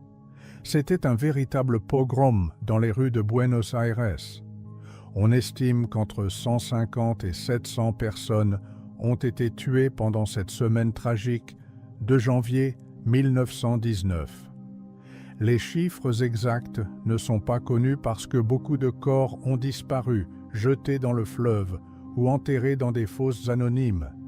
Irigoyen, le président populaire, le président du peuple, avait du sang sur les mains. Puis, en 1920 et 1921, une autre tragédie encore plus terrible s'est produite en Patagonie. Les travailleurs des grandes estancias de moutons, ces ouvriers ruraux qui travaillaient dans des conditions épouvantables pour des salaires misérables, se sont organisés en syndicats anarchistes et se sont mis en grève pour exiger de meilleurs salaires et conditions. Les demandes étaient modestes, raisonnables. Mais les estancieros, ces propriétaires terriens britanniques et argentins qui possédaient des millions d'hectares, ont refusé catégoriquement de négocier. Le gouvernement d'Irigoyen a envoyé l'armée sous le commandement du lieutenant-colonel Héctor Benigno Varela. Ce qui s'est passé ensuite était un massacre pur et simple. Les grévistes, qui avaient déposé les armes et accepté de négocier, ont été systématiquement fusillés. Des centaines, peut-être plus de 1000 personnes ont été exécutées sommairement sans procès, alignés devant des pelotons d'exécution, leurs corps jetés dans des fosses communes dans la pampa patagone. C'était un génocide ouvrier commandé par un gouvernement supposément progressiste. Ces événements tragiques ont marqué la fin de toute alliance possible entre les radicaux et le mouvement ouvrier. Les anarchistes et les socialistes ont compris définitivement qu'Irigoyen n'était pas leur ami, qu'il défendait en fin de compte le système capitaliste et l'ordre établi, même s'il essayait de le réformer superficiellement. La classe ouvrière argentine allait chercher d'autres leaders, d'autres solutions, d'autres idéologies. Entre-temps, Buenos Aires continuait sa transformation vertigineuse. C'était maintenant une métropole géante de plus d'1,5 million d'habitants, la plus grande ville d'Amérique latine, plus grande que n'importe quelle ville espagnole ou italienne. Les rues grouillaient de vie à toute heure. Les tramways électriques, introduits au début du siècle, circulaient dans toutes les directions, transportant des milliers de passagers. Les premières, automobiles, encore rares et luxueuses, commençaient à apparaître, klaxonnant bruyamment pour écarter les charrettes à cheval. Les cafés, ces institutions fondamentales de la vie porteña, étaient remplis d'hommes qui discutaient passionnément de politique, lisaient une douzaine de journaux quotidiens, jouaient aux échecs ou aux cartes, buvaient du café ou de l'absinthe. Les théâtres, les cinémas, les cabarets présentaient des spectacles en espagnol, en italien, en yiddish, en français.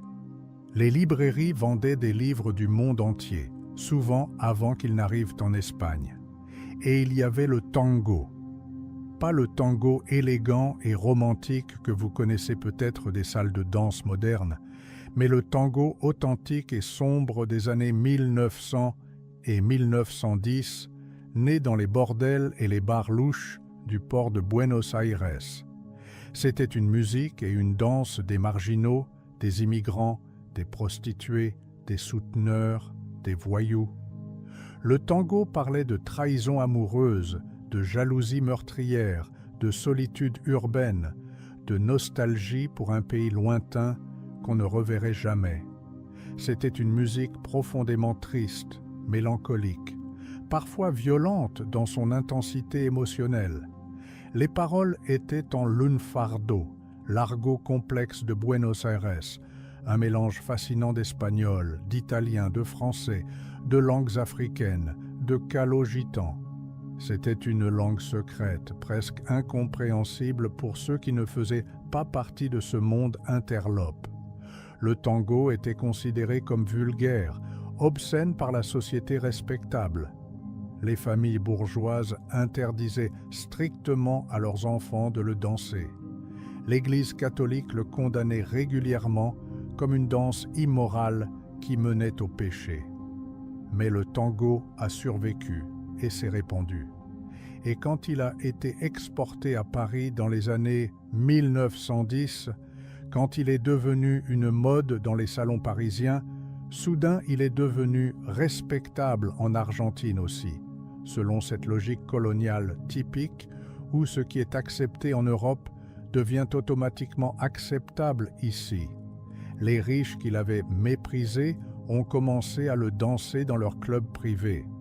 Le tango est devenu progressivement un symbole de l'identité argentine, au même titre que le gaucho.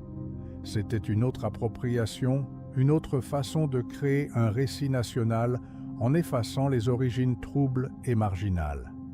Carlos Gardel, le plus grand chanteur de tango de tous les temps, est devenu une idole nationale, presque une divinité.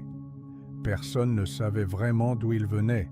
Il prétendait être né à Toulouse, en France, en 1890, mais c'était probablement un mensonge destiné à cacher des origines plus humbles.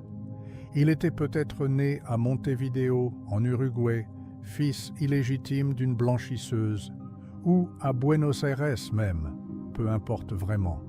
Ce qui comptait, c'était sa voix extraordinaire, chaude, expressive, mélancolique, absolument parfaite pour le tango.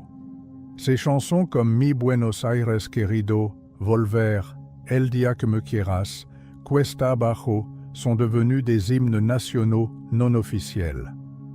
Quand Gardel est mort tragiquement dans un accident d'avion à Medellín, en Colombie, en juin 1935, toute l'Argentine a pleuré comme si elle avait perdu un membre de la famille. Son enterrement à Buenos Aires a attiré des centaines de milliers de personnes. Et on dit encore en Argentine que Gardel chante de mieux en mieux chaque jour, un dicton qui signifie que les morts deviennent des légendes, que la mémoire embellit et mythifie tout. Mais pendant les années 1920, malgré les apparences de prospérité et de modernité, l'Argentine n'allait pas bien du tout. L'économie, si extraordinairement prospère avant la Première Guerre mondiale, stagnait maintenant. Les prix internationaux des matières premières, le blé et la viande, qui constituaient presque toutes les exportations argentines, avaient chuté après la fin de la guerre. Le marché britannique, de loin le plus important client de l'Argentine, avait des problèmes économiques graves. Le chômage augmentait, les tensions sociales aussi. Les grèves continuaient malgré la répression. Et puis est venue la Grande Dépression. Le krach boursier de Wall Street en octobre 1929 a déclenché une crise économique mondiale d'une ampleur sans précédent. L'Argentine, dont l'économie dépendait presque entièrement de l'exportation de produits agricoles vers l'Europe, a été frappée de plein fouet. Les prix de la viande et du blé se sont littéralement effondrés, tombant de 50 à 70% en quelques mois. Les exportations ont chuté dramatiquement. Des milliers d'entreprises ont fait faillite. Les banques ont fermé. Le chômage a explosé. À Buenos Aires, des files interminables de chômeurs désespérés attendaient devant les soupes populaires. La faim, qu'on croyait disparue pour toujours de l'Argentine riche, est revenue dans les rues.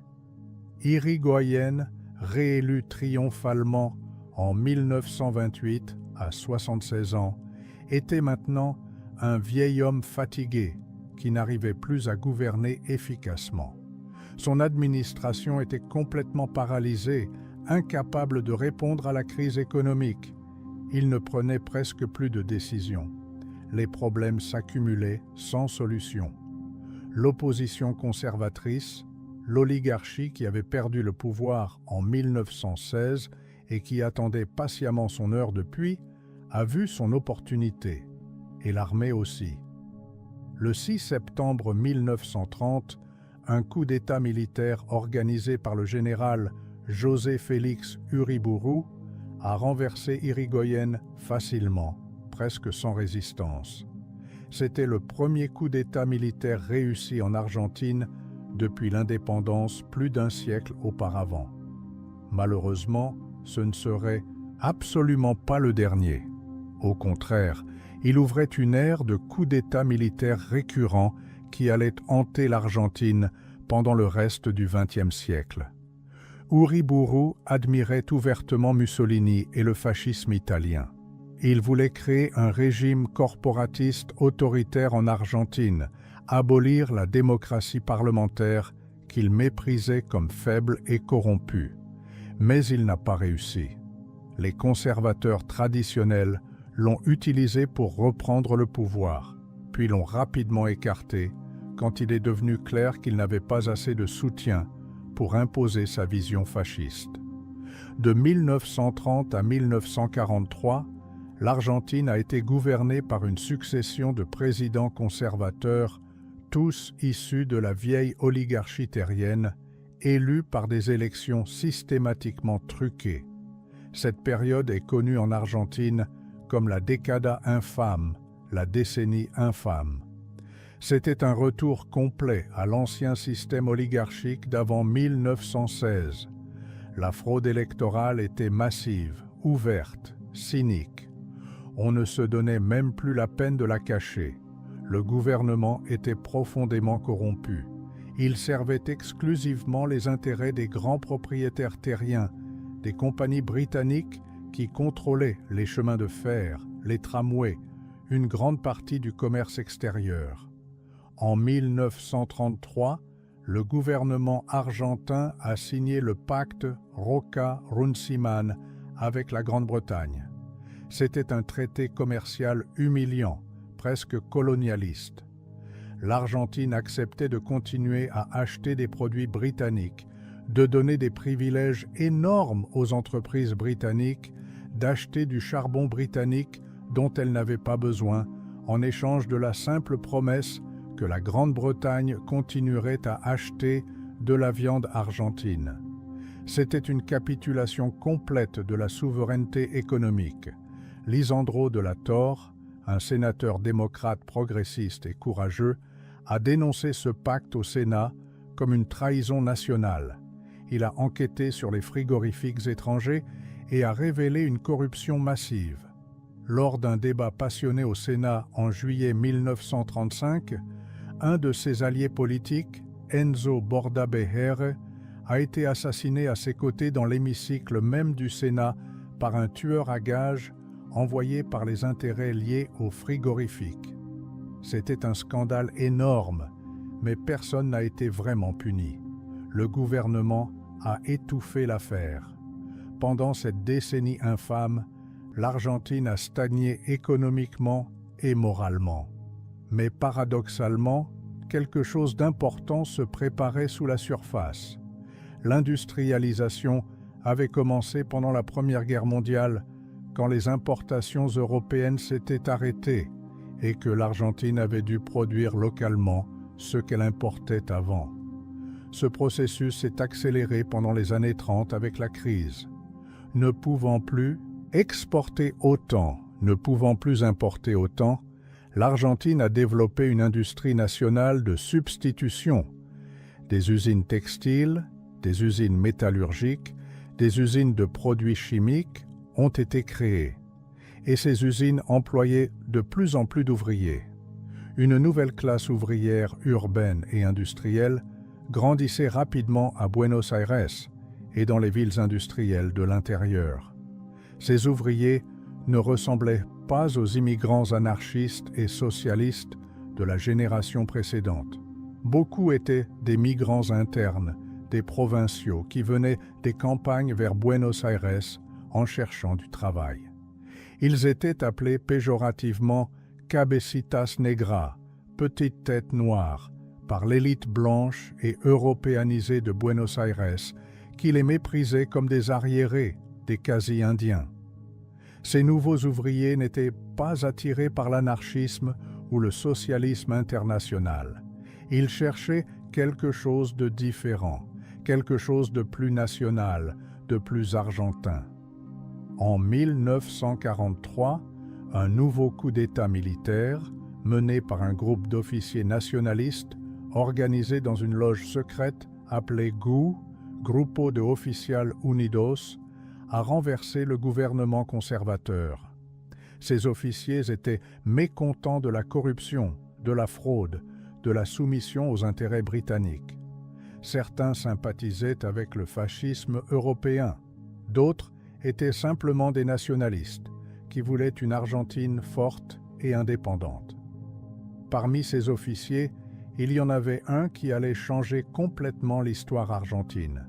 Il s'appelait Juan Domingo Perón. Perón était né en 1895 dans une petite ville de la province de Buenos Aires. Il était fils d'un petit propriétaire terrien et d'une servante. Il avait grandi modestement, avait rejoint l'armée jeune, avait gravi lentement les échelons. Il était devenu colonel. Il avait passé du temps en Europe dans les années 30, en Italie mussolinienne, où il avait observé le corporatisme fasciste avec intérêt.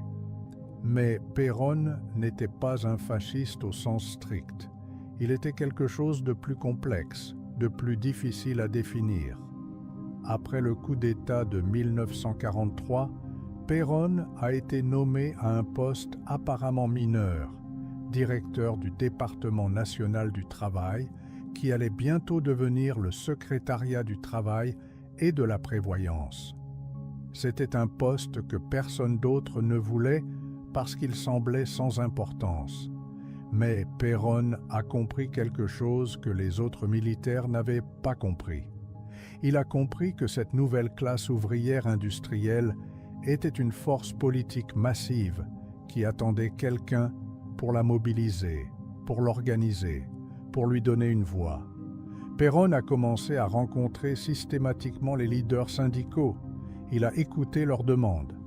Et surtout, il a commencé à leur donner ce qu'ils voulaient.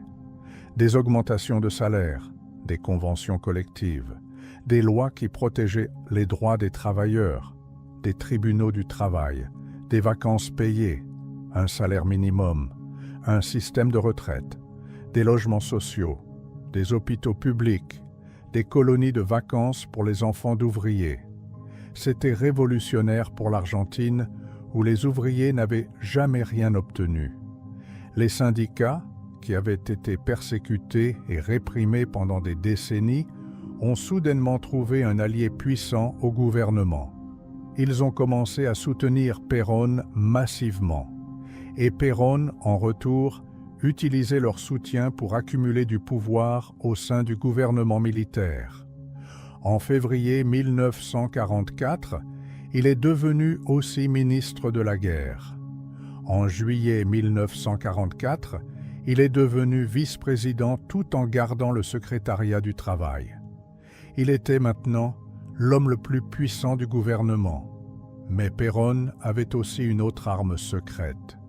En 1944, il a rencontré une jeune actrice de radio nommée Eva Duarte. Elle avait 24 ans, lui 48. Eva venait d'un milieu très pauvre, était fille illégitime d'un propriétaire terrien et d'une servante. Elle avait grandi dans la pauvreté, avait fui vers Buenos Aires adolescente pour devenir actrice. Elle connaissait la pauvreté, l'humiliation, la faim, et elle avait une ambition féroce. Eva et Perón sont tombés amoureux immédiatement. Ils se sont mariés en octobre 1945. Eva, qui allait devenir mondialement connue sous le nom d'Evita, est devenue la plus grande alliée politique de Perón. Elle avait une connexion émotionnelle extraordinaire avec les ouvriers, spécialement avec les femmes pauvres qui se reconnaissaient en elle. Elle parlait leur langage, comprenait leurs souffrances, exprimait leur rage contre les riches qui les avaient toujours méprisés. Mais en octobre 1945, Perón a failli tout perdre. Les autres officiers militaires, jaloux de son pouvoir croissant, effrayés par sa popularité parmi les ouvriers, l'ont arrêté et emprisonné sur l'île Martin Garcia dans le Rio de la Plata.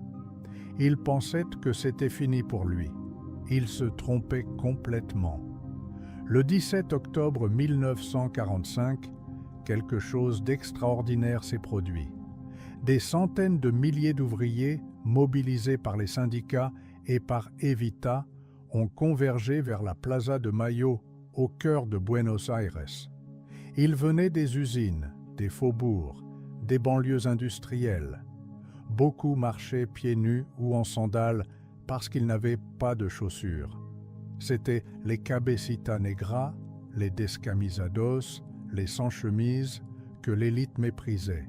Ils ont rempli la plaza, ont exigé la libération de Perón, ont refusé de partir. Le gouvernement militaire, paniqué par cette démonstration de force populaire, a cédé. Perón a été libéré. Il est apparu sur le balcon de la Casa Rosada, le palais présidentiel, et a parlé à la foule en délire. Le 17 octobre est devenu la date mythique fondatrice du péronisme. C'était le jour où la classe ouvrière argentine avait découvert son pouvoir politique, où elle était devenue un acteur historique impossible à ignorer.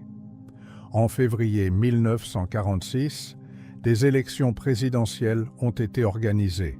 Perón s'est présenté comme candidat. L'opposition, une coalition disparate de conservateurs, de radicaux, de socialistes, de communistes, tous unis dans leur peur de Perón, a présenté un candidat commun. L'ambassadeur américain a publiquement accusé Perón d'être un nazi, essayant de le discréditer. Cela a eu l'effet inverse. Perón a gagné confortablement avec 54% des votes. C'était une victoire écrasante et incontestable. Perón a gouverné l'Argentine de 1946 à 1955. Ces années ont transformé complètement le pays, pour le meilleur et pour le pire. Perón a créé un État-providence étendu. Les salaires réels ont augmenté de 50% pendant son premier mandat. Le chômage a pratiquement disparu. Les droits des travailleurs ont été inscrits dans une nouvelle constitution en 1949. Un système de santé publique gratuite a été créé. Des milliers de logements sociaux ont été construits. L'éducation publique a été étendue. Les universités sont devenues gratuites. Evita a créé sa propre organisation, la Fondation Eva Perón, qui distribuait de l'aide sociale directement aux pauvres, construisait des hôpitaux et des écoles, organisait des colonies de vacances. Elle rencontrait personnellement des milliers de personnes qui venaient demander de l'aide, leur donnait de l'argent, trouvait des emplois, résolvait des problèmes. Elle travaillait des heures impossibles, dormait 4 ou 5 heures par nuit. Les pauvres l'adoraient comme une sainte. L'élite la haïssait avec une passion violente, la voyait comme une parvenue vulgaire, une ancienne actrice de rien. En 1947, Evita a fait une tournée européenne où elle a été reçue par le pape, par Franco en Espagne, par les autorités italiennes de l'époque. Elle portait des robes de haute couture Dior, des bijoux fabuleux. C'était une manière de montrer que l'Argentine était riche, puissante, que même une fille de pauvre pouvait devenir une reine. Mais cette ostentation a aussi commencé à créer des problèmes, des accusations de corruption, de détournement de fonds. En 1951, Evita a lutté pour obtenir le droit de vote pour les femmes argentines. La loi a été adoptée. Les femmes ont voté pour la première fois en 1951 aux élections législatives. La majorité a voté pour Perón, bien sûr. Evita voulait se présenter comme vice-présidente aux côtés de Perón en 1952, mais l'armée s'y est opposée violemment. Perón a cédé. Evita a dû renoncer publiquement lors d'un meeting massif. Elle pleurait. La foule pleurait. Evita était malade. Elle avait un cancer de l'utérus avancé. Elle souffrait terriblement, mais continuait à travailler, à apparaître en public. Le 4 juin 1952, pour la réélection de Perón, elle est apparue à ses côtés, si faible qu'elle pouvait à peine se tenir debout, soutenue par une structure cachée sous son manteau de fourrure. Elle pesait 37 kilos. C'était la dernière fois que le peuple la verrait vivante. Elle est morte le 26 juillet 1952 à 33 ans. L'Argentine entière a pleuré. Son corps a été embaumé par un médecin espagnol dans l'intention de le conserver éternellement, comme Lénine. Il allait avoir une histoire bizarre et macabre dans les décennies suivantes. Perón sans Evita n'était plus le même. Il a perdu sa connexion émotionnelle avec les masses. Il est devenu de plus en plus autoritaire, paranoïaque. Il a attaqué l'Église catholique, essayant de légaliser le divorce et la prostitution. C'était une erreur catastrophique dans une Argentine profondément catholique. Les évêques l'ont excommunié. Les catholiques se sont retournés contre lui.